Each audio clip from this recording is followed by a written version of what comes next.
Welcome to the show with no name for Friday, December the 13th, 2013. It's my son Bob's birthday, so we have to start out by wishing him happy birthday, happy Bob. 31st birthday, Bob. Happy. He's got the day off like for the first time in Really, as long yeah? as he can remember. Wow. You know, he works hard. He works hard, that kid. That's good. He called me this morning. I wasn't going to call him that early, but he was already up and about. And so excited about not having anything to do that he called the old man. So, 31. Wow. yeah. Nice home. You're having flies. Yeah. So anyway, welcome to the show with no name, or as we sometimes call it, the 2-hour selfie. Well, I mean, I suppose that's sort of the news of the week. Who thought that the funeral of Nelson Mandela would bring such interesting news? Yeah. Well, It's, I could sign this show. Is it? Yeah. Is it my Nobody would know, right? responsibility? Well, to sign in today? I'm reading more about this. Now, this guy is, It's a good song. he's 3 feet away from the President of the United States and all these other dignitaries and hotshots that were speaking during this 3-hour ceremony. That's Chip the Wonder Dog, the official dog of the show with no name. A little jittery this morning. I think the deer are probably out again. They ignore him. That really annoys him. Anyway, okay. So now we've got this guy doing signing for the deaf, and it turns out that he's just signing gibberish. What he's doing is nothing at all. It was, needless to say, annoying the deaf people who are trying to watch this and insulting them at the same time. Well, okay, more of the background has come out. AP did an interview with him, and he admitted he suffers from schizophrenia, and that when showed a video of his performance, he didn't recall doing it. But he did say that he was seeing angels appearing all around him, and he was trying very hard to get it right because he had all these police surrounding him. The guy is 3 feet from the President of the United States. Now it turns out he's previously been charged with murder, attempted murder, rape, armed robbery, and all kinds of other stuff. This guy's got a criminal record of arrests, anyway, a mile long, which seem to have, the murder file has conveniently disappeared. There's nothing in the file. So Pretoria says they have nothing more to say on the subject. Turns out what they do is they contract. They contracted with an outfit that provides various kinds of interpreters. Yeah. The court system does that all the time. And so this guy apparently has 1 year of training, according to him. Who knows? 1 year of training in signing, and has done this on several other occasions. Probably there were no deaf people in the audience. What now? I've told you the story, I think, of Ronald Reagan's glass of beer in Ballyporeen, County Tipperary, Ireland, where the Secret Service arrived months ahead of time and were present through the entire brewing process, and then guarded the keg of beer that he was going to take a drink from, and watched it, and they assigned someone to watch it 24 hours a day until it was placed in John Farrell's pub in Ballyporeen, and then John O'Farrell, I believe, he was the O'Farrells. They're a notch above the Red Sox Farrells. And then one of the Secret Servicemen, I think, actually drew the beer and handed it to him. They wouldn't even let the guy who owned the place draw the beer to hand to the president. He had one sip, and everybody cheered, and that was it. That was it. And, all right. So they do that kind of background to protect the President of the United States. Right? This schizophrenic murderer is standing literally 3 feet from the President of the United States, and nobody said a word about it. That's a little embarrassing. But don't worry, the angels were on his side. Yeah, he had his chance. Wow. So was the face that Mrs. Obama was making, she making the face at the interpreter or at her husband? Well, no, there are various versions of it. The guy who took the candid photograph has been apologizing profusely, but it was more than one photograph. Yeah, he took a bunch of them. Yeah, and of course, all the Obama apologists are jumping around saying, well, you know, in South Africa, a funeral memorial service is a festive occasion, and so they were being festive like everybody else. Well, you look around the picture, okay, and there's several rows of people that show up in these various photographs. Everybody is dead serious, watching what's going on stage, except for the three clowns. And we're speaking, of course, of the Prime Minister of England, the Prime Minister of Denmark, and the President of the United States. And of course, there's several other photographs of the president our president being clearly flirtatious with this equally flirtatious Denmarkian Prime Minister. I saw that one on the internet. And They call it the Danish. And it did not take very long for the First Lady of the United States to nudge her husband and says, "Change seats," and she moved over and sat next to the Danish Prime Minister. The Danish dessert, they call it. Now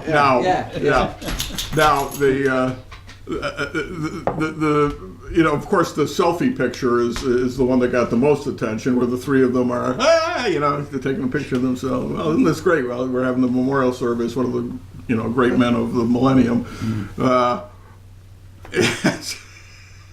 But the picture of Obama, with his hand on the Danish lady's shoulder, and then they're both laughing, and Michelle is just glaring with the look that will kill.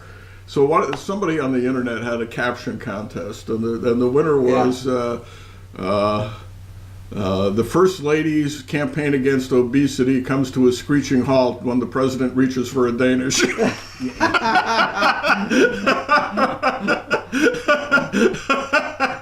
Very good. And they said they just stopped the contest right there. I said, no way we're going to top this. But no, we don't do things like that. It's funny. If I saw that picture without seeing the comments on the bottom, I probably wouldn't have thought anything about it. Right. Right? Right. Yes, somebody caught that, and boy, oh boy, they ran with it. Well, this really comes at, it comes at it obviously at an inopportune moment under any circumstances, being, basically at a funeral. But of course, the apologist, well, that wasn't the funeral. The funeral's not till Sunday, No, but you had the body there, God. But there's also been lately a controversy among the White House press corps and the White House because the press photographers have been barred from all public events regarding Obama, and they are handed the official White House pictures, photographs. No candid shots. Yeah. Not even because they don't want anything like that captured. Of course, when you're in a football stadium or a soccer stadium, it's even then it's surprising there are not more photographs of that. I think there was one guy was allowed to take pictures of them, something like that. You'd think with all these zoom lenses, you'd have people all over the stadium catching all this, but I think there were only the 3 shots, as far as I know. Of course, his poll ratings have been tumbling. As they should be. As they should be. They should never have been where they were in the first place. But, people are wising up when it's hitting them in the pocketbook, or it's pretty obvious how much is getting screwed up and how much is lying. Yeah. And so now his his credibility is like zero You know, I had with most people. Go ahead. I had the opportunity to have an appointment with one of our local physicians this week to take care of some issues. And I said to him, I said, so how's this Obamacare working out for you? I said, are you going to have to hire somebody else to handle the paperwork? He said, well, we're going to know January 1st, but that's definitely the plan we have to have right now, in addition to the fact that we're going to end up losing patients because some people won't be able to come here anymore. And he says, since a lot of my clientele are elderly, that's going to be a great disservice. Oh, because Medicare is getting cut back too, on top of everything else, to help pay for this. That's right. That is correct. So he is really concerned about, you know, the web sign up and all that stuff is irrelevant to the ultimate cost of what this is going to be, a diminishing return for patients and their health, because there's going to be doctors you are not going to be able to see. You're going to have doctors you can see but can't afford, you know, particularly in the specialty fields, which is what a large number of the older folks have to go to, and there's going to be fewer and fewer people going into those areas to practice medicine, and it's going to be kerfluffed, this whole thing. It's really, it's the law of unintended consequences that are going to catch up with it, and the unintended consequences is going to be a great depreciation in the quality and quantity of healthcare that we are going to have in this country. Well, something like 40% of the doctors have said they're seriously considering just giving up. Yeah. You know, they've made enough money and they're not going to do it anymore. So you're going to have the less experienced. They say there's going to be a shortage of at least 10,000 doctors. And you know, you don't even know where to start with this. Here's one I saw this morning. They did a chart about how successful the sign-ups have been, and of the a number of states run their own exchanges, including New York.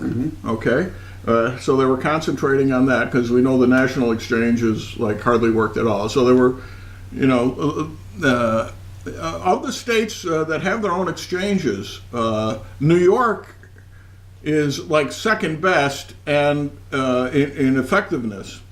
Second, I think, only to Vermont, and I think Vermont is just skewered because the state is so small, the population is so small that you know, you get a few people signing up and it gets you a pretty high percentage. And one of the columns was, what percentage of previously uninsured people have been able to successfully sign up through the state exchanges? And New York being number 2%. 2% of the uninsured, and this is supposed to take effect, you know, first of the year. First of the year. They're supposed to be signed up by the 17th or 18th. So people are going to go to the doctors January 28th and find out I don't have any insurance. Yep. Yep, that's what's going to happen. Now, the other side is that something like 5 million people are losing their insurance as a result of this directly, and it's going to be a whole lot more indirectly because of a number of factors. Many companies are going to be dropping their insurance plans. There's all kinds of companies, because it applies to 50 or more companies with 50 or more, the mandate that they have the health insurance are going to A, downgrade their plans, or B, move a great many of their employees to part-time employment so they don't have to cover them at all. So people who are currently covered aren't going to be covered. And they'll be forced into the exchanges, and they'll probably be, and of course, like something like, oh God, 75% of the people who have successfully signed up through the exchanges are going on Medicaid. Which means that, you know, your county tax dollars are going to have to go up to cover that. Just incredible. So yeah, the only people really signing up are the people who are getting something for nothing, primarily. Now, here's the kicker. the penalties are so relatively low compared to the cost of the insurance, because the insurance cost, the Affordable Care Act has resulted in much higher premiums, especially for the people in those primarily uninsured categories like the young, who are healthy. It makes little sense for people to buy health insurance when you have a provision which allows you to go in with a pre-existing condition and get insurance. Get insurance. Okay? When you need it. That is the so you don't bother getting the insurance. So instead of paying $400 a month, you pay $400 a year in the penalty, the tax, as John Roberts calls it. You pay $400 a year for the penalty, and if you need the insurance, then you buy it. Right. And they have to cover you. Now, that is going to obviously, again, raise the cost of insurance dramatically, because no premiums are being paid at all to the $400 penalty doesn't go to any insurance companies. That's right. So the insurance companies have to pick up the 100% load of these of the freeloaders. And they're not going to make any money doing And that. the only way they're going to make money is they have to charge everybody else who can't afford it, and then they're going to go off, and then then they'll say, well, the only solution is a single payer system, and then we'll all be on Medicaid. Terrific. This is such a well thought out plan. That is the plan, really. The real plan is to make this not work so that the only solution is then everybody's on Medicaid. Wow, that'd be just wonderful. Then you choose nothing, nor do you have any doctors, because who's going to want to go into business? That's right. That's what's going to be the problem, is there's not going to be any practitioners. I mean, are we going to force X number of people to become doctors now? It's insane. It's insane. Now, doctors make a lot of money. There's no question about it. They have to pay liability insurance, annual liability insurance in six figures. Yeah. Okay? Yeah. They have to have all these staff people who do nothing but shuffle paperwork. You look at the family practice here in Amsterdam, up there on Route 30, and you walk in there and you look at the number of people who are administering health care and how many people are administering the paperwork for health care. It's 3 or 4 to 1. Absolutely. Yeah. Absolutely. And and where do they get paid from? Well, they get paid from what we pay to insurance, and which comes to the doctor. The doctor is paying a huge staff to do all this paperwork, and his return is getting to the point of it's going to be a tipping scale. It's not worth it for me to come to work. Yeah. And then they're generally available 24 hours a day too, on top of that. Yeah. And they had that fine young lady up before the House committee the other day, and she says, "Well, what we're going to do is we're going to hire somebody to come in and be a czar in charge of seeing that everything is being followed." You got to be kidding me. Yeah, another czar. She didn't use the word czar. I forget what the term that she. Yeah, I guess that's commissioner. I'm just going to go ahead, keep talking. I just wow, again, the government is becoming the employee place. You want a job? Go work for the government, because they need people to do all the things that the government is doing now that was never done before. It's become painfully obvious that nobody in the government has the slightest idea what they're doing. What's the advantage of doctors forming an LLC? I saw Dr. Marsh did that in the paper. No, but there was. Yeah. I don't often read the LLCs, but I read them all yesterday's paper. I didn't read them till this morning. But I saw that a couple of times. What's the advantage? Well, I think most of them have some kind of corporate operation, whether it's limited partnerships. Is it so that you can't litigate against the individual, or basically, it's got to be the corporation? Yeah, right. So if there's nothing in the corporation, well, there's there are requirements. But yeah, you know, a doctor shouldn't have to lose his house No. because of laws. No. All right. But you know, every time you talk about tort reform, the Democrats have no interest in it because the tort lawyers are the biggest contributors after Causes. unions. The cause. Well, So crooked. You know, the whole thing is Yeah, just so yeah, crooked. yeah. And now you have this. You know, I am so fed up with with my former party. These guys in Washington, all they care about is, well, how can, you know, maybe if we get a little electoral advantage, we'll get more people, we'll get more of our people in next year, and never mind what's right and what's wrong. I mean, they finally worked this deal to get that sequester to limit the amount of spending by a trifle, considering the trillions of dollars of debt they're pouring ahead in these budgets, and then they gave half of it away yesterday. Well, we'll give the Democrats some things they want, and we'll take some of the things, the more spending, you know, less cuts, and then they say, oh, well, this is we're going to save. yeah, we're going to save money because we promise that we won't do this again 20 years from now. Sure, yeah, your promise is about a year old, and you already broke it, for crying out loud. It's revolting, absolutely revolting. And part of the deal, you know, this is, you know, it's enough to make one become a Ron Paul libertarian, I'll tell you. Part of the deal, of course, is the defense contractors get more money, right?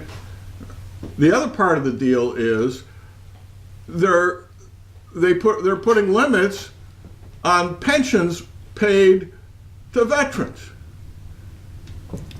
I saw that. What?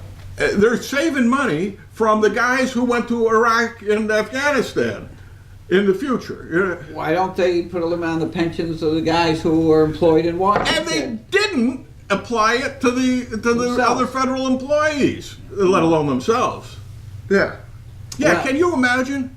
Can you imagine? Well, you know, I'm a little sensitive on this subject, having written a book about the veterans, but or a couple of them. Well, the logic behind that is people are going to be so fired up about this, they're going to have to drop that part of it, and they're not going to save money any place anyhow, as Right. opposed to... That's right. That's right. That's right. You give them Because sacrificial... you're putting in a savings that you know you're gonna take back in the future because people will be so outraged, like I am Absolutely. right now. Absolutely. So it's all smoke and mirrors, accomplish nothing, and they say, gee, if we just keep our mouths shut and let everybody talk about Obamacare, then maybe we'll get 40 more seats in the House. Well, guess what? Who cares? Because they're not going to... Who cares if you're not going to do anything except this crap? You know, if you're going to just be Obama light, who needs you? Hope they all get primaried. Yeah. Paul Tonko voted for the compromise. God bless him. Interestingly, not a single Republican in the Senate, but then, you know, they're all phonies too. You know, they want to look conservative, and then they will just let this stuff in the back door, you know. Well, as long as it's going to pass anyway. Everybody's got a horse in the race. Yeah. Let's keep that race going. Oh, man. Fed up. So, that brings us to the city of Amsterdam. Oh, wow. What's What's Queen Anne doing this week? the That was a great picture on Facebook, wasn't it? Yeah, he did that a few years ago, and I think he actually aged her a little bit. I think he updated it. Yeah. I could be wrong, but it looks to me like it's been updated a little. what's the museum doing? Is it this weekend or next weekend? This weekend, Saturday. Saturday, that's what I Mary, thought. when's the thing at the museum? 10 to 4? 2 to 4? Oh, wonderful. 1 to 4. Okay, 1 to 4. Wonderful. At the museum, but there's going to be something at the mall with all the museums. Oh yeah, that's not this weekend. That can't be this weekend. I think it's next weekend, but I wasn't sure. I was just telling Gavin about it. Yeah. Okay, the official photographer. Well, no, Jerry Scrocky's the official photographer. The unofficial photographer. What are you doing? Let's What? get a Trying to selfie. find your good side. Okay. All right, you want to keep talking about it? You want to look at the camera? Just tell us what you want. I'll edit it out later. What? She's the official signer for the show with no name. There you go. Yeah, I've seen that before. She trained him. She's his teacher. You know, it just occurred to me the guy was probably given the steel sign. Well, it's one of the announcers said that too, like some third base coach up there. Oh, that's funny. I think she's probably telling me it's time for to get the beard changed. Yeah.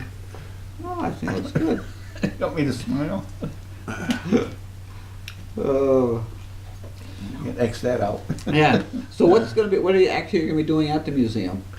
It's an open house, and they're going to have stuff for the kids. Mrs. Going will be helping with a Victorian project for the children. Oh, yeah? Some kind of craft project. Do you know what it is yet, or is it a secret? I'm ready. Yeah, okay. All right. She's ready. She's ready. Okay, good. Well, the next weekend they got Arco Museum coming down, and the Art Museum, and some other stuff in the mall. Yeah, Democrats. Senator Kachik. Todd, whatever her name is, Cece. Cece's sponsoring that, so it's kind of like well, Farley used to have that health thing every year in the mall, so it's kind of like that, only it's devoted to museums. I'm a big fan of that Arkell Hall collection. I hope they bring some of their stuff down. That would be neat. That's beautiful. Yeah. Arkell. You know, there's like 2,500 people live in Canajoharie, and they've got one of the greatest art collections in the state of New York. They have. They've got all these Winslow Homers and what's the woman who did all the flowers? What's her name there? Rosie O'Keefe. George O'Keefe. George O'Keefe. George O'Keefe. Let's see, Rosie O'Donnell.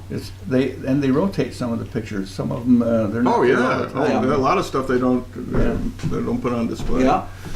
That's one bad thing about museums. You only get to see Well, you know, portion of one of our one of the critics of the Elwood Museum says we got too much stuff on display. We ought to rotate it more. We've got most of our stuff on display. It's very. You want people to see it. There's a couple of rooms in the attic loaded with stuff, but a lot of it's duplicate material. Yeah. Yeah. Okay. I don't know if this is going on our website. I'm thinking of canceling the website. We don't really need it because we got everything's going on YouTube. Yeah. And then they raised the price, so I. On the website, really? They raised the annual. Yeah, they doubled it, and they kind of like sneak it in on you, where they raise the price and then they automatically take it off your credit card.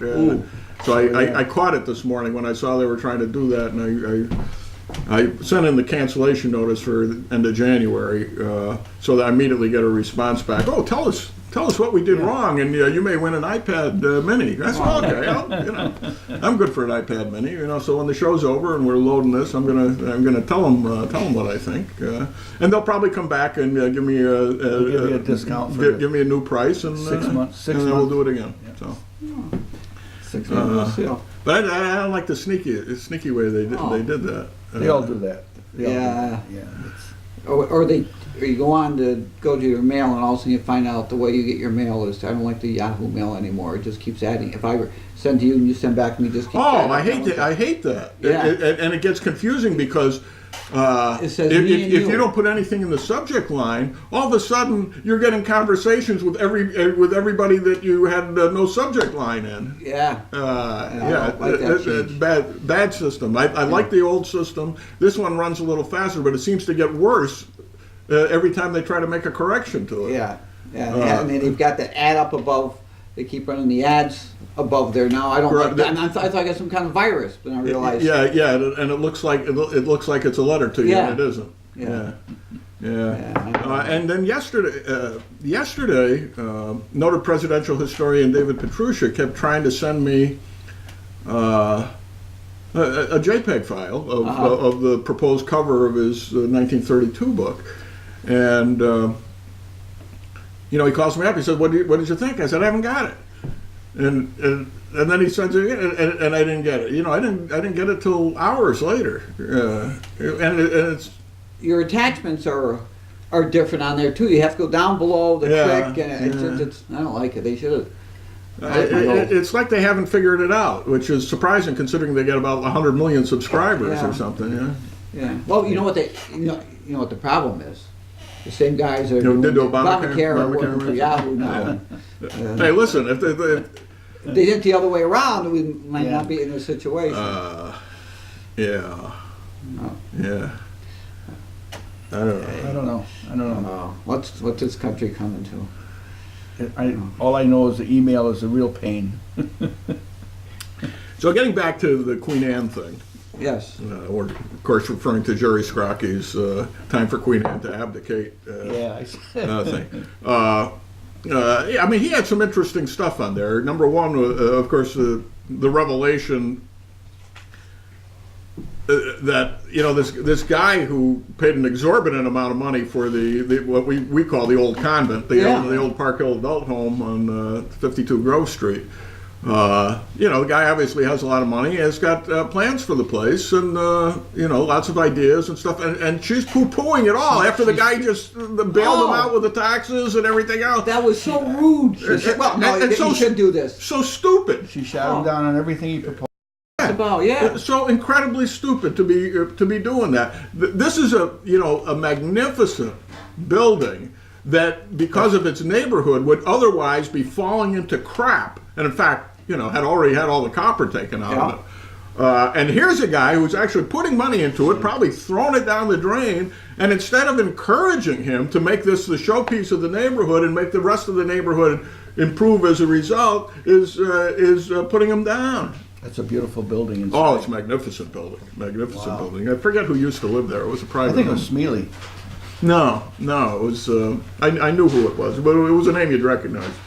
But the church owned it from, I don't know, the 1920s. I think. I think Monsignor Brown bought it. Just incredible. Just, and then if you read the comments, then you see the one about what we call the Holiday Inn building, where she had no business at all announcing that this was going to be a Hampton Inn project. And in fact, it isn't a Hampton Inn project until such time as Hampton Inn approves it, which they may not now do because she blew it. And then she was going around telling everybody the place was closed or closing, and it's open. It's open. Clueless in Seattle is what she is. It's incredible how her mouth just rattles off this stuff, and some of it seems to be made out of whole cloth. She hears a rumor from somebody. She did the same thing with the museum when we had the flood. You remember the floods were 2 weeks apart? Yeah. We had the major flood, and then what would have been a major flood had it not occurred a week after the really major flood. She went on Facebook and told everybody that all the museum artifacts that we had managed to pull out and put in the trailer were now floating down the river when we're at the Rotterdam Lock. None of which was true. In fact, we did have a trailer on site to load with artifacts to bring over to Fusillos. There was nothing in it when the second flood took place. I don't even think we'd been allowed in the building at that point yet. In fact, I'm sure we hadn't been allowed in the building, other than to take the cash drawer out, So there was nothing in the trailer. Second of all, we had anchored it down, tied it to a tree, and weighted it down, and the trailer was still sitting there, and anybody driving by could see it. And it was above the water level. So, just amazing. You don't know. But she goes out and broadcasts this, and then criticizes the museum for being so stupid as to let the trailer full of artifacts float down the river. And what possesses somebody to do something like that? That's just cuckoo. She doesn't have a clue. Well, it's gotten to the point of embarrassment, ridiculousness, and okay. Now having said something the comment about the what we call the Holiday Inn was that she was just short of being suable for slander for the things she said, and yet now these people are in line to get an $800,000 tax money grant to put improvements into the hotel. Oh yeah, it's from the state, so we're not paying for it. What?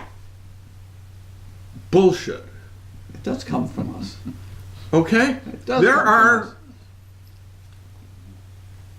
You got the Rock Motel in town. I realize it's kind of a transient place now. It's not like a major tourist motel, but you have Got Super 8. Valley View. You got Valley View across the river, and more importantly, you got the Super 8, which was built from scratch with private funds, sold a couple of years ago to a guy who was coming into town, spending his own money, improving the place, and the first thing that Thames assessor does is raise the assessment to the point where he would have to rent an additional, I figured out something like 50 rooms a month just to pay for the additional taxes that as a result of the assessment change. Now, there's a law against this. It's called the Welcome Stranger law, where you can't raise one person's assessment because they came to town and bought it at this price. It has to be relative with everybody else. In other words, if you're going to raise his, Raise everybody else. I got to raise everybody else's. Our illustrious Corporation Council rules, well, there's an exception, and that's if there's a change in the amount of property that's being sold. Okay, all right. So let's say that in addition to the motel, he buys the 10 surrounding acres, which are separately assessed. Okay. Okay? And you say, okay, so now he's got a package that is different from what was there before. Maybe there's an argument. What he bought was less than what was there before. It was a smaller piece because the surrounding 10 acres were reserved by the previous owner to themselves. Okay, so that with a smaller lot they raised the assessment. Thank you. It made no sense whatsoever. It was totally illegal. And when he went to the mayor about it, the guy's not a lawyer. He's a guy who runs motels. The mayor says, "Oh, we'll see if we can get Ada Urban Renewal to help you with the tax difference or get you a loan." So anyway, so this guy is putting his own money into this, and now all of a sudden he's got on top of that. I don't know this guy at all, by the way. I have no idea. I don't even know what his name is. I've never met the man. I don't know anything about it. I just know the history of this, and that's all I'm talking about. He's got to compete with an outfit that's getting $800,000 free to make improvements on the building. That's not so different from part of Cuomo's initiatives to give money to businesses and companies that locate around college campuses and come in. Right. Well, it's the same Right. thing. Yeah. So new people come in, they're getting a handout. Right. The guy who's been there gets his hand slapped. Right. I mean, everybody should be treated the same way. Now, is it a good idea to encourage people to come in? Absolutely it is. But you also need to encourage the people who have been here. Yeah. Make them stay here. It's called crony capitalism for a reason, but it really isn't capitalism at all. There's no capitalism involved here because there's no risk when you get the money for free, right? So that's not capitalism. That's socialism. It's fascism, is what it is. It's we think of fascism in the terms of the nasty side of fascism, but fascist economics, as practiced by Mussolini, etc., really involved this intermingle these public-private Commingling. partnerships where the corporations and the government get together, and then they put a couple of labor unions on board and they form the NRA, and I don't mean the National Rifle Association, I mean the National Recovery Act that Roosevelt had. And that's what it's all about. We all work together, we eliminate competition, and then we work for everyone's betterment, which means our benefit. Our benefit. Yeah. Which And of everybody course, else is no required. one would dare, no one who's getting money would dare oppose No. the people who are giving it to them. In fact, they They give them part of it back. You think these what is it, 52 million or whatever that's in this package, or 82 million, or I don't know, I forget. 82, I think it is. You think those people are not going to make contributions to the appropriate campaigns? Come on, why not? They've got the money to do it. That's right. It's first of all, it's wrong, and second of all, it's crooked on its face, and of course, you'll just see the local prognosticator saying, "Oh, this is wonderful. We got all these grants for our town." It's our money. Oh my God, it is so wrong on so many levels. So I'm against it. I am against it. What else has been happening? I was going to say, Chip Fab is laying off people up there Yeah. in Malta. They're eliminating 400 positions Where's that? Oh, up in Malta. Malta. The chip fabrication Fab place. 8. I don't know which one is it. Fab 8, I think Fab they 8. called it. Yeah, they're eliminating 400 lower positions. They're lower positions that they're cutting. That's really amazing, because before doing that, who was it? I think it may have been Carl Strock, back when he worked for the Gazette, before he became an independent contractor, pointed out that the state subsidies, the government subsidies of that project amounted to $1 million per job created. Okay? $1 million per job created. And there's nothing in the agreement that says that 10 years from now it's not going to be a muffler warehouse. Pack All right? up and leave. So already they're eliminating 400 jobs.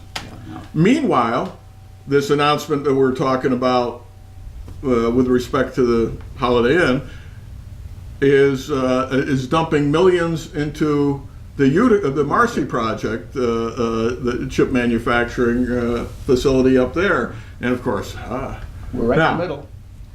Jim, you Right remember? in the edge of. You remember, Jim, when you were on the Common Council, we were assured that the population of the city of Amsterdam was going to triple, from people who should know better when they said this, okay? Reasonably smart people, very smart people. We're saying, the trickle-down effect of having Malta over here and Marcy up there with us right in the middle is good. No, Yep. we're On as the edge. yes, in the middle of anything. we're as far away as you can get from either one of those places without knocking into them. And That's right. they're still saying that we're going to increase our population in Amsterdam because of those two places. It was in the Well, paper the other day. I know. And it is amazing that for someone we don't get any better. We're on the thruway. We're on Route 30. We're on the river. We got everything here, but it's always on the edge of. It's not part of. You remember Uncle Si? Yes, I do. Uncle Si, who lived with us until he passed away at just about the moment President Obama was taking his oath of office for the second time. Used to work. Well, it wasn't the Canal Corporation then, but it was part of the DOT. I think the canal, Erie Canal system was barge canal system, and he was like the. I wouldn't say blue collar, but he was like the chief petty officer of the. Yeah, that's good he was the chief petty officer of the operation. In other words, you had your executives. Yeah. But the guy who solved the problems was the chief petty officer. Yeah. Okay, so of the whole canal system. So he traveled the state a lot while he was doing that, and of course you often hear. How often? I mean, we heard it in the last election. One of the town of Florida candidates, or the candidate from the town of Florida for the county legislature, said that, you know, we're ideally situated. We have the barge canal. We have the trains. We have the river. We have the thruway. We have Route 30. All the Route 67. We're 30 miles from Saratoga, 30 miles from Albany, and we got all these things going for us. And Uncle Si used to hear this stuff, and he said to me, he said, just about every community in the state of New York is on the Hudson River, the Mohawk River, the barge canal system, on the thruway. And the fact of the matter is 80% of the population of the state of New York is within 5 miles of one of these major river and transportation systems. Okay? We have no advantage whatsoever over Albany, Schenectady, Frankfurt, Utica, all these. They're in the same boat. Yeah, exactly. On the Tuesday show, I read some of those marvelous statistics from 1906, including there were a number of them that were just amazing, including the 3 million people who rode the trolley system in 1905, 3 million passengers. What do you suppose the passenger system on passengers on our bus system in the last year amounted to? 3 million? It's the same system. I mean, it's covering the same territory. Yeah. One of the things that got me was how much freight came in to the Amsterdam Freight Depot. How much freight do you think is being unloaded by train right now in the city of Amsterdam? By train? Oh, jeez, Fiberglass is probably the only one. That's what I'm thinking. I'm thinking the main city freight depot probably has zero traffic these days, right? Yeah. It's not even, I don't think any of it's a freight depot anymore, is it? You got Terlecki's on one end, they have the whole building? I don't know. The whole building. So there is no freight depot. Nobody, I don't think anybody in the East End is getting anything from there, are they? No. Well, maybe the box factory. Of course, the box factory is gone now, right? No, I don't know. No, I think they're still there, aren't they? That's a different company bought them, I think. Yeah. All by truck. But I think you're right. It's only the Amsterdam Chuck and London Northern that is doing business at all, and that's only the fiberglass. Yeah. Right. Right. Yeah. Yeah. So these millions and millions of there's no how many barges do you think stop in the city of Amsterdam? That's easy. Well, there's a lot of them that stop, but that's because they have to wait for a second for the water to They rise run down to the bar and None. get some food. Nothing gets. No. Yeah, I mean they used to deliver the oil by barge. I don't know if they still do. No. I don't think any barges unload at Amsterdam. No. There's none that I know of. All you get is. I don't even know where they would unload. Come to think of it, because where they used to unload was actually where the park is now, right? No. Riverlink Park. Yeah. So no barges. So we have the barge canal, but no barges. We have the railroad, but no freight. But no freight. Okay. We got the thruway and some truck stop. Yeah, we get a lot of truck traffic. Yeah, we do. They do the deliveries and pickups here. And they, but the truck depots are up in Fultonville, not here. And I don't see it. No, we don't even stop to let people on. All right, so we're 30 miles from Albany. Saratoga is 30 miles from Albany, right? And so we should be just like Saratoga, right? We should be. Yeah. We should be, Yeah. But we're not, though, are we, Jim? No, we're not. It's. Why is that? I just had my granddaughter just moved down to East Greenbush.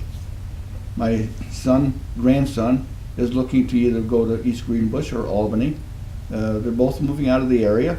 I said, why don't you stay here? Well, there's nothing here. To do. There's nothing here, and we'll get a job in Albany and Schenectady. Right, and we won't have to travel. right, So that's where they are. yeah.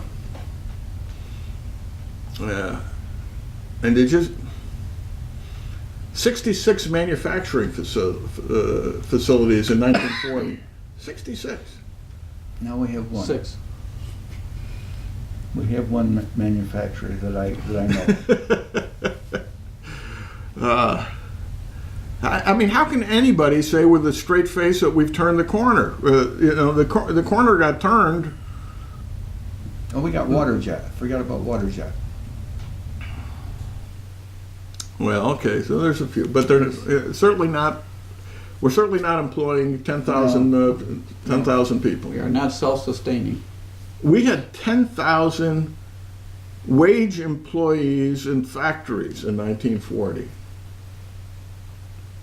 Now we got 10,000 in the healthcare industry. Well, I'll tell you, without the, thank God, we have a great hospital, but we used to support 2 hospitals. Now we've really got one. Between Memorial or St. Mary's Hospital and Liberty Enterprises, we have nothing in Amsterdam. No employers. School district. Well, school district, yeah. That is the 3 largest employers. Yeah. And they're all basically service industry. Yeah. They're not productive. Yeah. Production. Hmm. No, we're not making anything. Liberty is. Liberty's making stuff. Yeah. Yeah, but it's not. They're not. I mean, it's not sustainable for the city. I mean, it's not really creating huge amounts of wealth. I mean, they pay more than they, you know.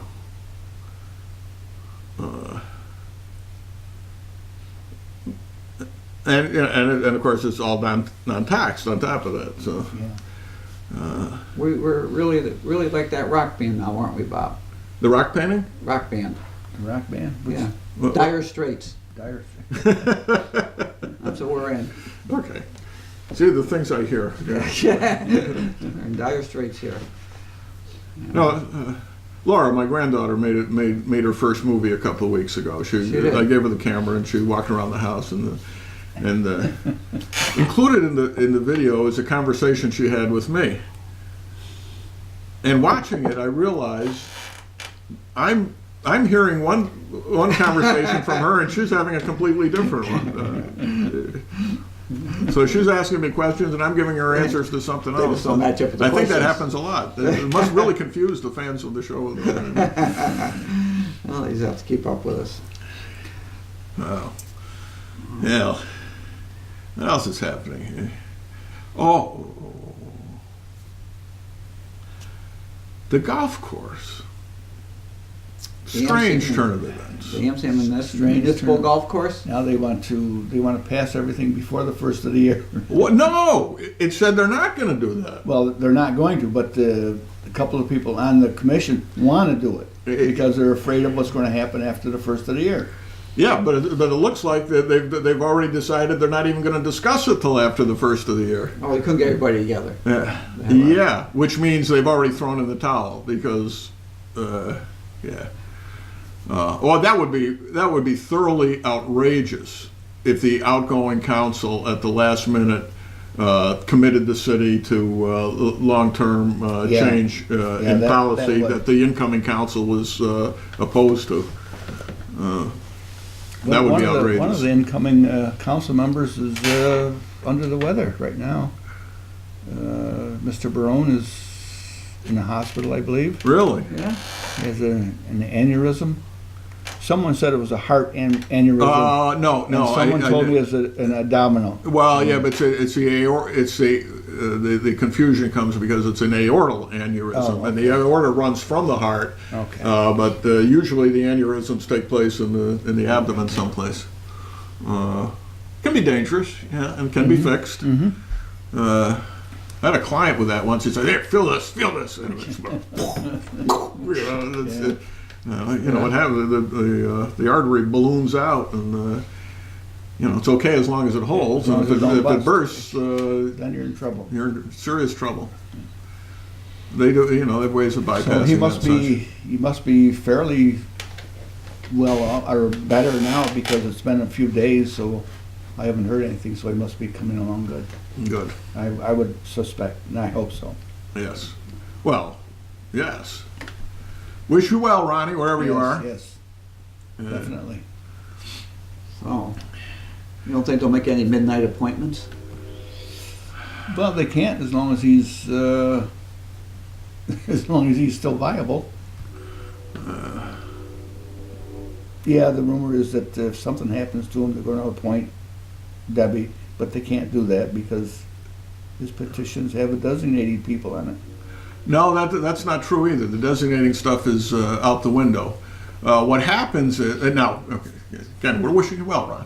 Yeah, But, very- you know, definitely. should you choose to, for health reasons, to step down or not take the oath of office or whatever, the way it works is that the remaining council members choose a replacement from a member of his party. A member of his party. Now, that can be anybody. It doesn't have to be who the party designates. As a matter of fact, I think it can probably, since he was elected under two parties, it can Either be. party. It could be either party. I would think. You know, I think I would be eligible to Yeah, fill but, the yeah, position. but that's his party though. It's got to be his party. Well, yeah. though Well, he- you're right. You're right. He's an enrolled Republican, so it would probably have to be an enrolled Republican. But frankly, I think that provision's unconstitutional. But it doesn't matter for the purpose of this discussion. You know, leave me out of this. If there would still be Russo, Hatzenbuehler, and Richie Leggero would still be the majority, and they could name any Republican who lives in the third ward, Right. And then keep the including Gavin. supermajority then. You don't need a supermajority. There's no veto power. It's strictly a majority vote of the Common Council. Period. Only the Common Council can replace one of their members. Right, but if they do that, then the Republicans would Then maintain they the would supermajority. be back to four. Yeah. Yeah. Should that happen? Again, we hope doesn't happen. But the names on top of his petitions If that only serves till the election. till the election. Yeah, Oh, yeah. okay. Yeah, the Committee on Vacancies only fills a vacancy on the ballot. Oh, all right. Yeah. Okay. What? More She pictures? didn't like those pictures. Oh, okay. You're not here. Okay. Fly on the wall. I guess the first ones didn't come out. Yeah. Good enough. Is that a new camera she's using? To No, practice? I don't know. I don't understand what any of this is. We'll have to explain it later. Okay. Yeah. Yeah. She's got you. She likes that beard. Oh, is that what it is? It's a. She's comparing the two beards, I guess. Yeah. Oh. Well, see, mine must be due for a trim. It's been a couple of weeks. Mine is too. I get mine done before Christmas. Yeah. What, we taking down the Red Sox then? Oh, she don't like that up there. She's gonna put it in the back of it. Okay. Oh, I'm sorry. You're not here. Right. All right. The official spouse of the show.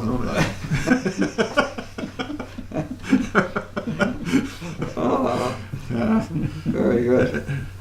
Anyway, we've got these other issues that are going to court with respect to the golf Yeah, course. One of which What's is the story on that? What's nothing's happening? no, I guess something's happening. I think I don't know if they filed the lawsuit yet or not. I think they did.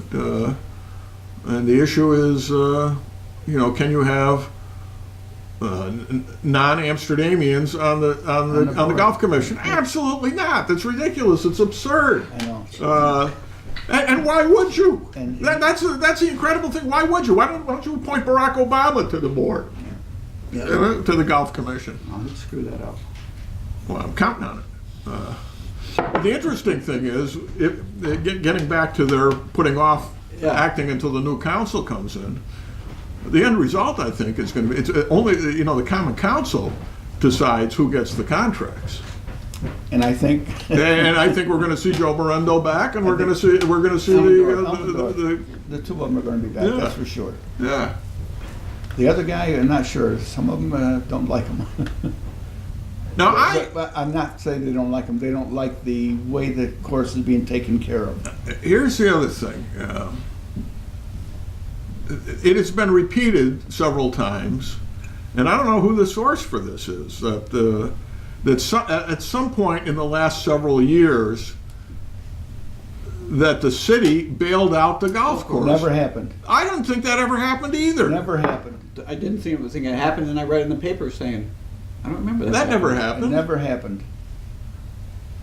The I don't know how they could say such a thing. It would require a transfer of funds by the Common Council to the golf course. If that didn't happen, and they took the money anyway, then that's one of those things that that the city has done wrong. That the state is coming down hard on. that's one of the things that the mayor went off the top of her head on, that they bailed them out, and she doesn't know what she's talking about, because it never happened.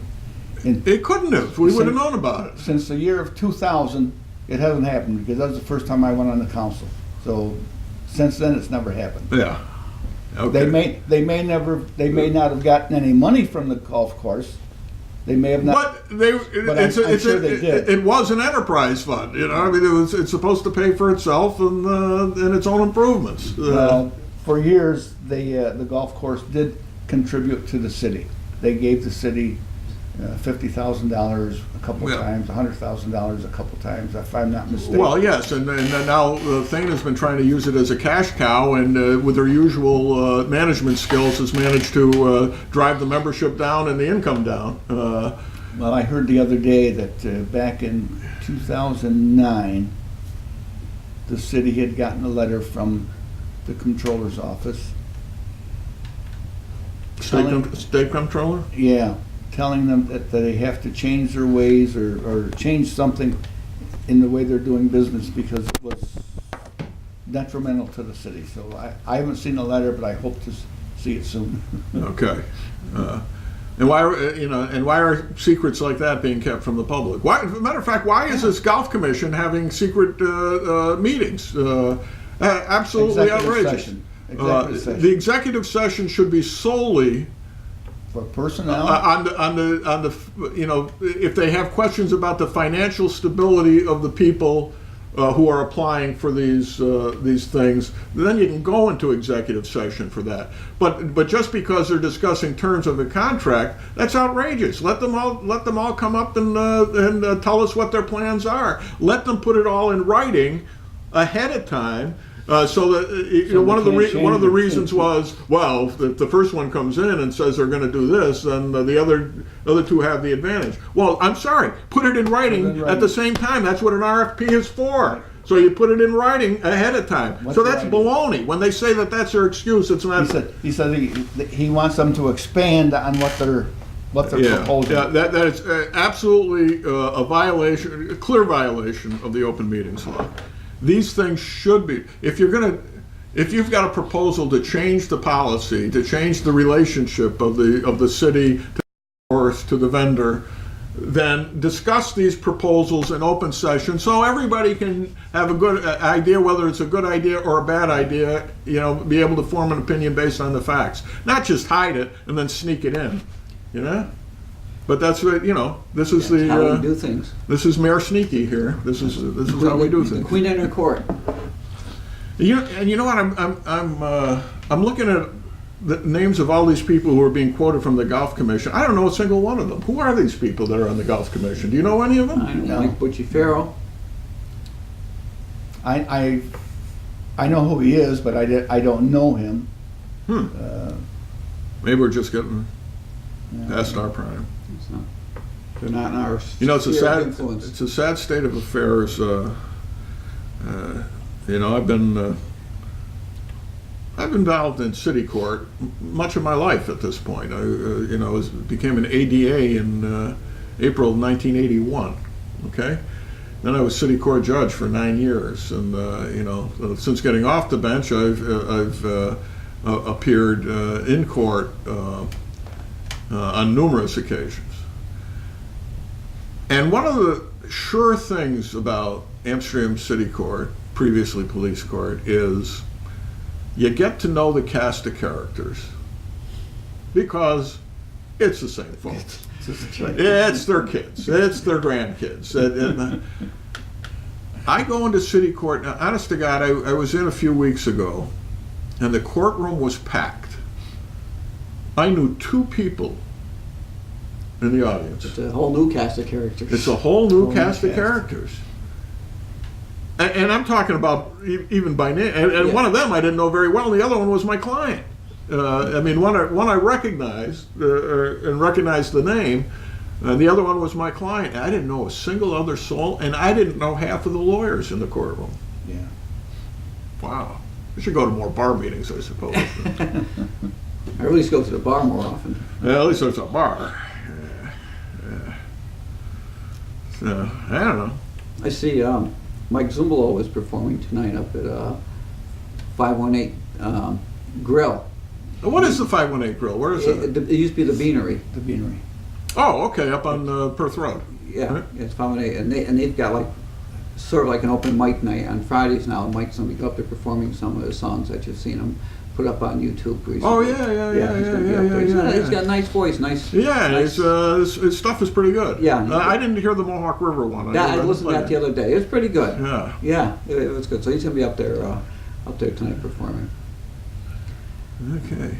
Yeah, Now, if so they had that's something good for Amsterdam. do they have a karaoke night? Because I I don't know if they before when it was the Beanery they had a karaoke. Is night that up right? there. Yeah, Oh, did they? yeah. I guess I got I've been it meaning to somewhere. do that for a long time. Karaoke. You know, I had 3 aunts in the greater Franklin, Massachusetts area. Well, no, they were all in Franklin, who were at the time in their 80s. One was 79, I think, and the others were all in their 80s.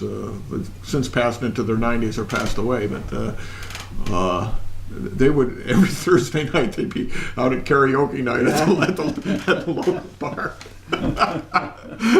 Oh, you gotta go someplace and meet people. It's all right. You know? Gosh.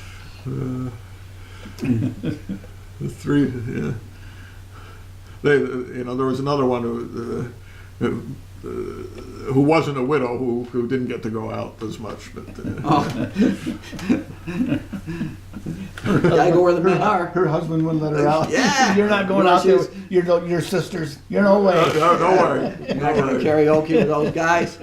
Well, two of them were aunts by marriage, and the other one's one of them has passed away. The other 2 are still going strong. FP is 95, and Oh, outstanding. a couple of weeks ago, Jen Palumbo celebrated her 99th birthday. Morris Palumbo's widow, and she was also the widow of Ed Hardigan, who gets actually a byline in my book on the title page because I stole so much of his wartime diary.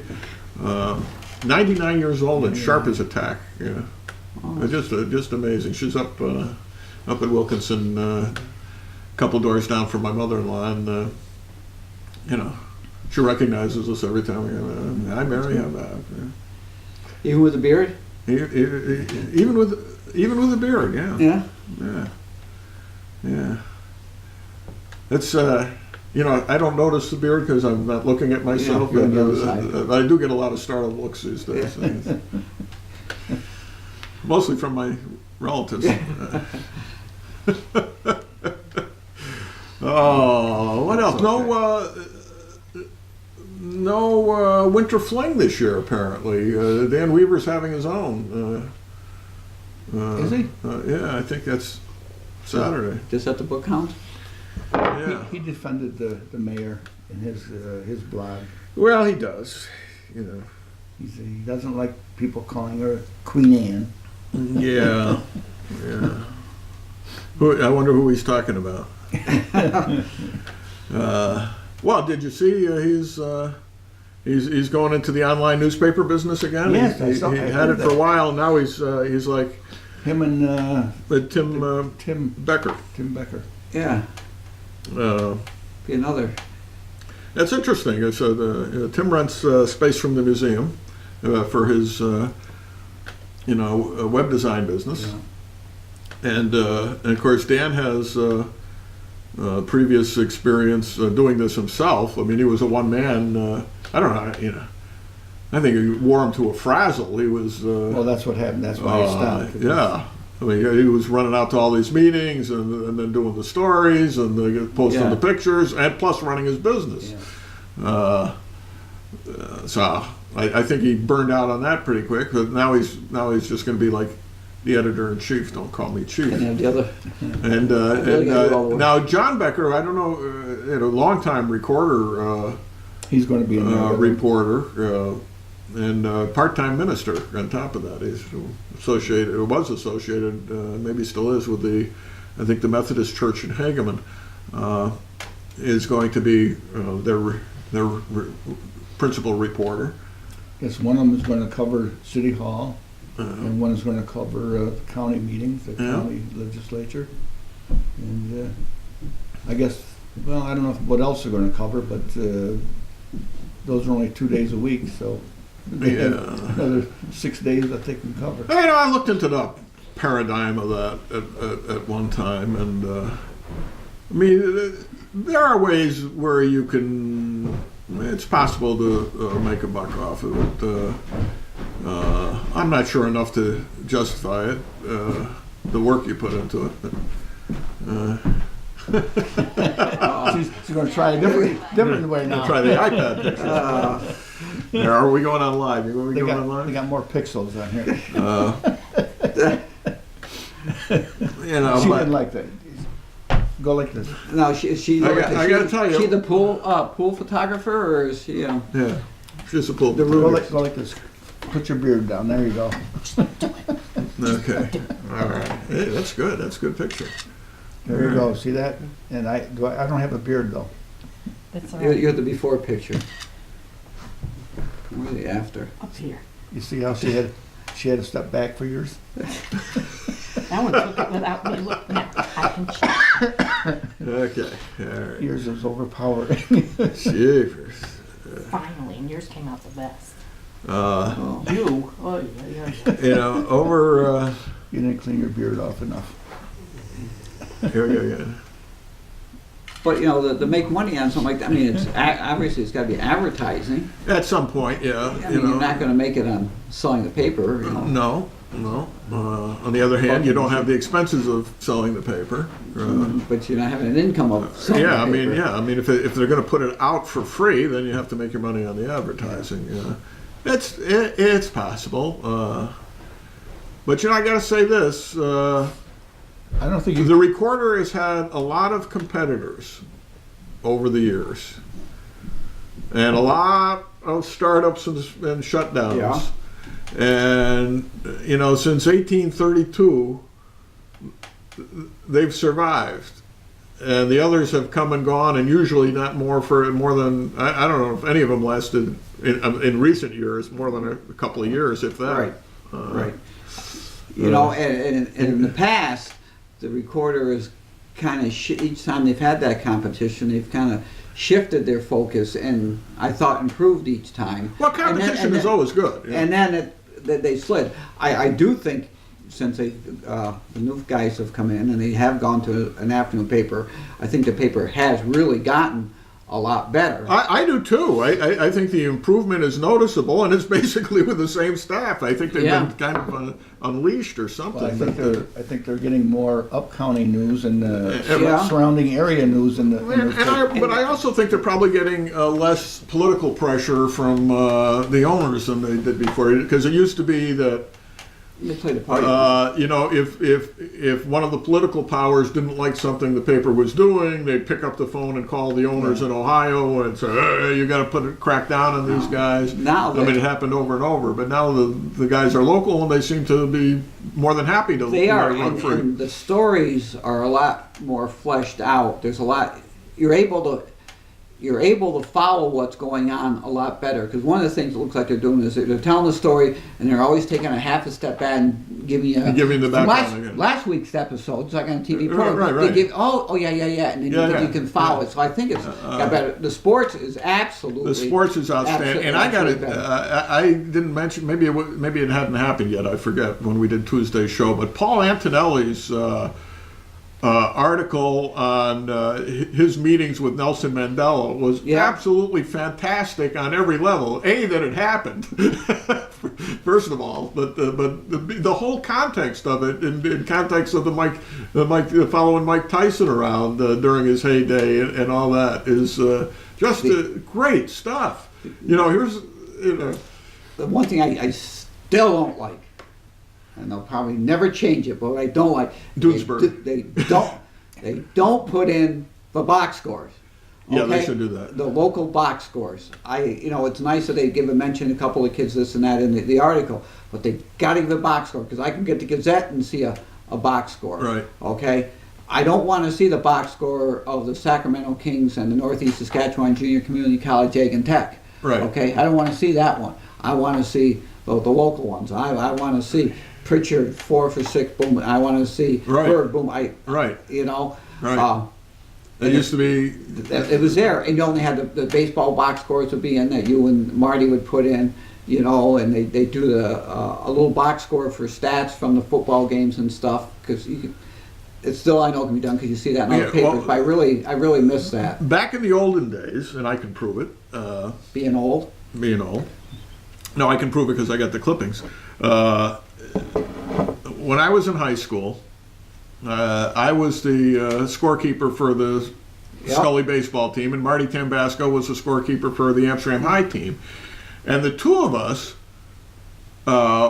were allowed to write our own stories. And you got the byline. And we got the byline. So the Scully St. Patrick's at Catskill baseball game would have a stirring narrative by myself, followed by the box score. And the box, it was my job to keep the statistics, so I had it all. Then, epiphany.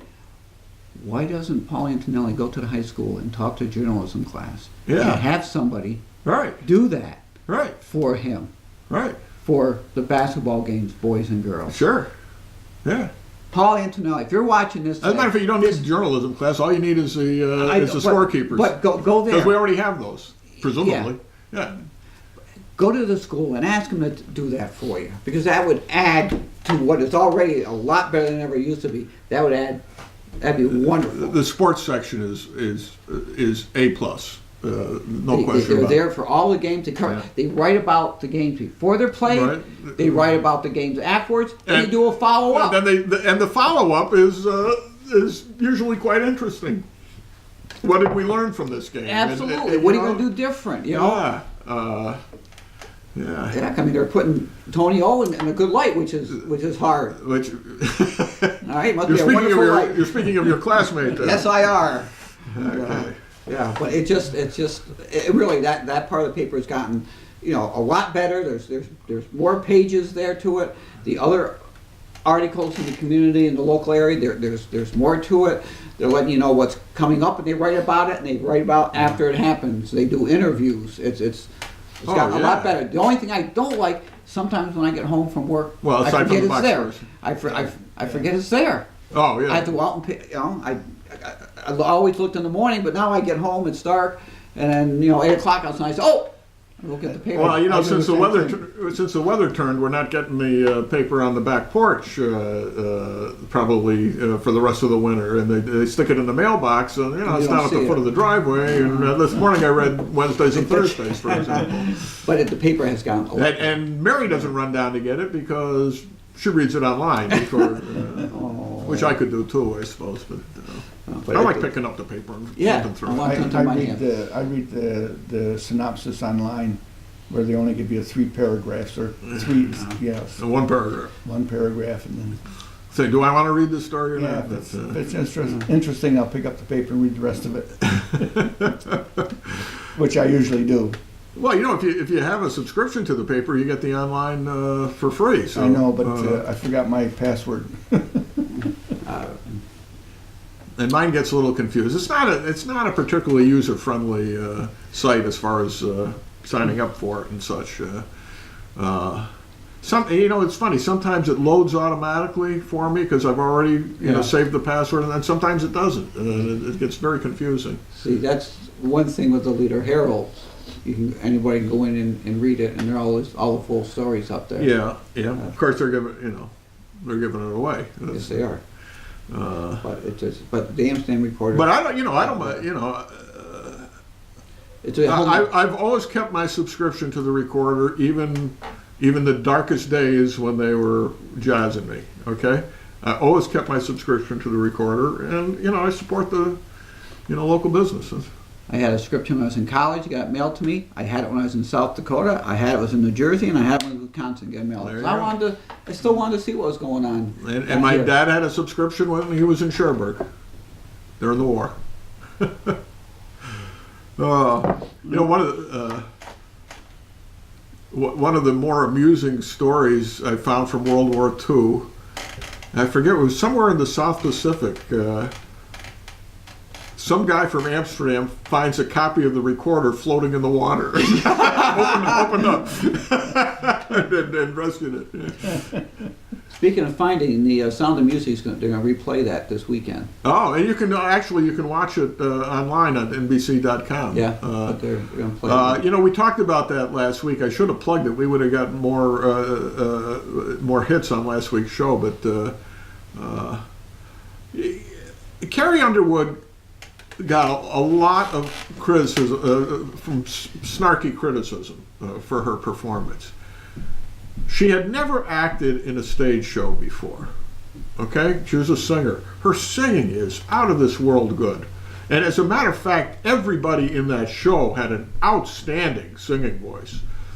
Some of the way the lines were delivered wasn't perfect. They're doing this live, for God's sakes. I thought she was absolutely charming, and I came out of that show saying I would like to know this Maria von Trapp. Okay, so to me that's a very successful performance. If you come out of that saying, yeah, you like the way that that the character develops, and it was exactly as Hammerstein intended, which was, she didn't care. All the riches and all the glamour and everything else meant absolutely nothing to her. It was the love for the husband. Now, the fact that develops in a 20-second scene is problematic with any kind of stage show. But really, sure, yeah, okay, we'll go with the kids, go over the hill with the kids and live a life of poverty. So what? That's what I've been doing all my life. I think did I see an interview with Von Trapp on TV the other day? Probably, because there's plenty of the third and fourth generations are performing these days. What did they say? I'm not sure. I didn't. Yeah. I just saw the crawl around in the front that there was Von Trapp name. I'm looking in the monitor here in the painting of President Reagan behind us, which came from the White House. It is, in fact, the portrait of Reagan that appeared in the movie. What's the name of the movie? What's the name of the movie? I don't know. What Olympus Has Fallen. It's not White House Down, which is essentially the same plot, but different movie. Olympus Has Fallen. Well, I sent you guys, I think, a copy of Michelle Malkin, the congresswoman from Minnesota, and her son at a White House party standing in front of that picture. This picture. Mine looks better. I thought theirs looked fake. Unless they've got, there were two copies of this made for the movie. Maybe the duplicate fake one somebody else has. I don't know if you folks at home can see this, but it's got a very intricate frame around it, which is actually made of some kind of molded plastic, I think. Those are absolutely identical to the one hanging in the White House, and I'm astonished that they were able to get that much detail, and would love to know how they did that, how they got the frame duplicated. Well, I would presume they sent in a signer to contract the president while somebody ran behind and copied it. It was, easily distracted. It still is amazing.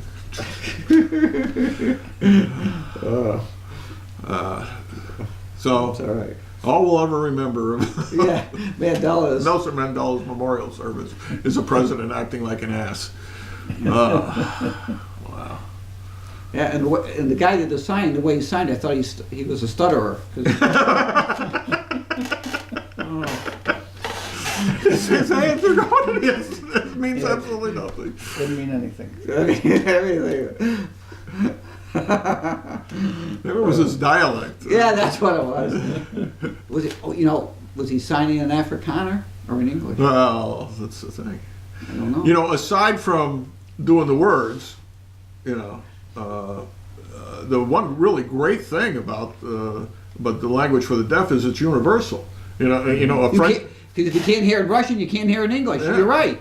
Well, but the meanings is what comes through. Universal sign language. So Grandpa is the same whether it's Nano or Honestly, that's not the universal sign that I know.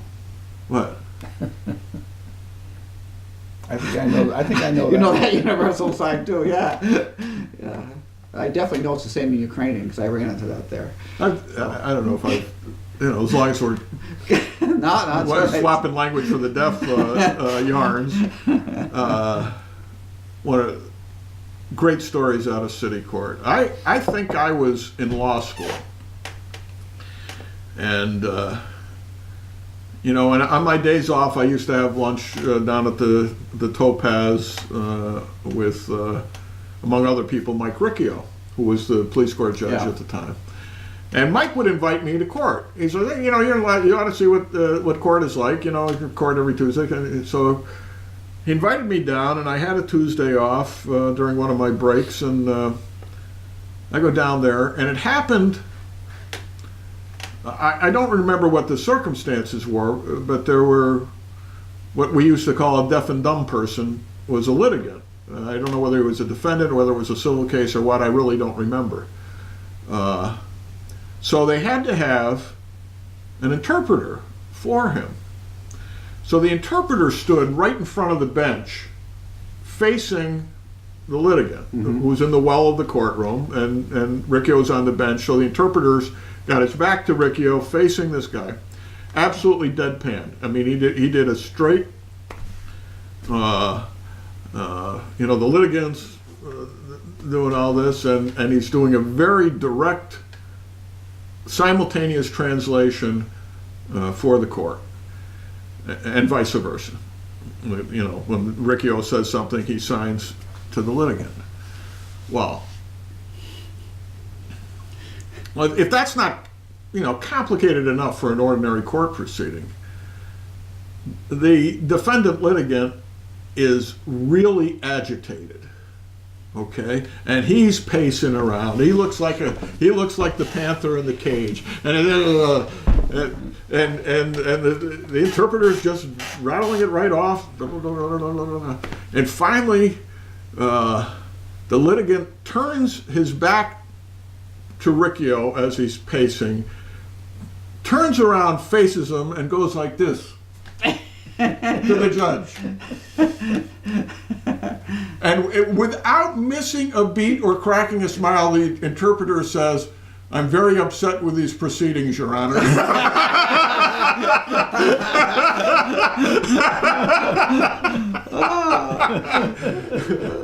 Universal sign language. There you go. Oh, that's great. Absolutely. Did Riccio keep a straight face? He did. No, he never kept a straight face. Oh, that's funny. Oh, God. Remember Scalia got in, some kind of, not trouble, but, some journalist made a big deal because,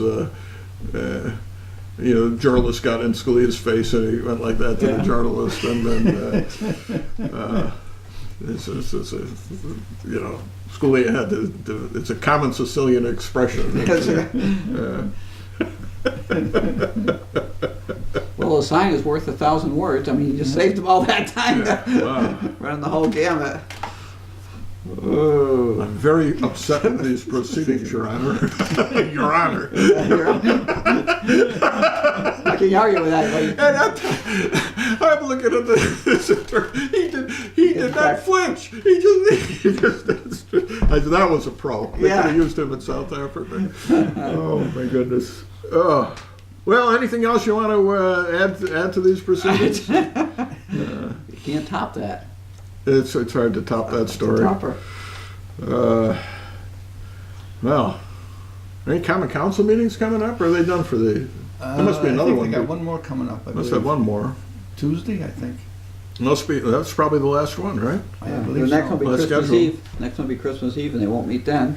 They won't meet New Year's Eve. Well, yeah, because the first was on Sunday, so it was the third, and third and the 17th. So That's it. that's it. This will be Gina's last meeting. Who else? Dave Dibus's last meeting, Thank God. and Joe Isabel's last meeting. Yes, Yeah. the three of them. He'll be going up county. Wow. And what's going to happen up there? Oh, yeah. So we're not over yet, folks. I was going to wrap the show up. The story I get, there's 9. It's split 5-4. Okay, 5 Democrats, 4 Republicans. And the reason there are 5 Democrats is because Tom Quackenbush switched from Republican to Democrat, even though he got elected with more Republican votes. But he switched parties. Okay. So now it's 5-4, 5 Democrats, 4 Republicans. Of the 5 Democrats, 2 until recently were Republicans, Quackenbush and Joe Isabel, right? Yeah. So the Democrats, my sources tell me, held a caucus to pick the chairman. The chairman gets an extra $5,000. I don't know why, but he does. They decided the chairman will get, because it's no longer the executive. Anyway, Roy Diamond, whose father was Francis Diamond, longtime Democratic chairman of Montgomery County, supposedly told the other members of the caucus, elect me chairman, or I'm going to vote with the Republicans. So you may what you may end up with here 5-5 for the Republican. is it could be 5-4 Republican with the 2 switches. That would leave. I mean, who are the genuine Democrats? Beaniak, who won by 9 votes or something like that, and who else? I don't even know the other. I'm trying to think who. Is it Sweet? No, Sweet didn't get elected, and he's a Republican anyway. Okay. I I don't even remember the names. Wow. Made a big impression. Oh, John DeChesney. John DeChesey. Oh, yes, right. He's a genuine Democrat. And he ran unopposed. Yeah. I don't know who the other one is. So you're going to try a different camera? She's gonna try Laura's camera this time. Was that a joke? Yeah. Okay. That's good. That was a joke. Wow, that'll be. Isn't that fascinating though? This, wow. Politics. Oh, Joe Isabel. Yeah, Joe Isabel's the other Democrat. Is not a Democrat, or is a Democrat, but isn't a Democrat, or wasn't a Democrat. Politics make strange bedfellows. Yeah. So the only genuine Democrat who would be left is Beaniak and DeChesney. Yeah. We'll see. And of course, the Chesney's kind of on the outs with a lot of the city Democrats because he, ran against Thane as conservative, right? A couple of terms ago, a couple of elections ago. But, I think it'd be a good thing to run against Thane. well, we'll see what happens now as It'll be interesting. the apocalypse approaches. That first meeting should be fascinating. Yeah. Well, I remember, when you guys came on, when you came back, that first meeting, everything you wanted to accomplish for 2 years was done at the first meeting that you took office, pretty much. And that's probably exactly what's going to happen this time. Anyway, I think that does it. I think so. That's good, huh? And so we'll be back Tuesday with the regular radio broadcast at WCSS or the WCSS1490.com. If you're in any of the nations that formerly made up the Democratic Republic of Yugoslavia, the People's Democratic Republic of Yugoslavia. And let's see, next week we should probably have a show here, right? Yeah. Yeah. Probably Christmas week we might not, because this place will be far too festive. We like to maintain the serious and sober nature of this, We forgot this to program. plug the Ukrainian festival. Oh yeah, the Ukrainian Festival Saturday, Saturday. which is probably the day Church. most of you will be watching this. Until- They're having all day, like I don't know, 10 to 4 or something like that. Should be a Lots of food and clever Ethnic Ukrainian foods. Yeah. ethnic art and And if they go, they'll probably see Oris Babiak there. yeah, no Easter eggs though. They No do Easter that eggs. at They do that at Easter time. Easter time. Yeah. You know, they used to do this at the Yuki Club when there was Yeah. a Yuki Club, which was nice because it was right around the corner from the church. Well, they have the Easter eggs at Easter time, and at Christmas they have the Christmas balls. Yeah, that could be. Yeah. Okay. All right then. Good luck to our friends at St. Nicholas, and which is appropriate because this is the St. Nicholas time of year. Right. That's right. I'm Bob Going with Jim Nikosha and Gavin Murdoch, and once again, this has been the show with no name.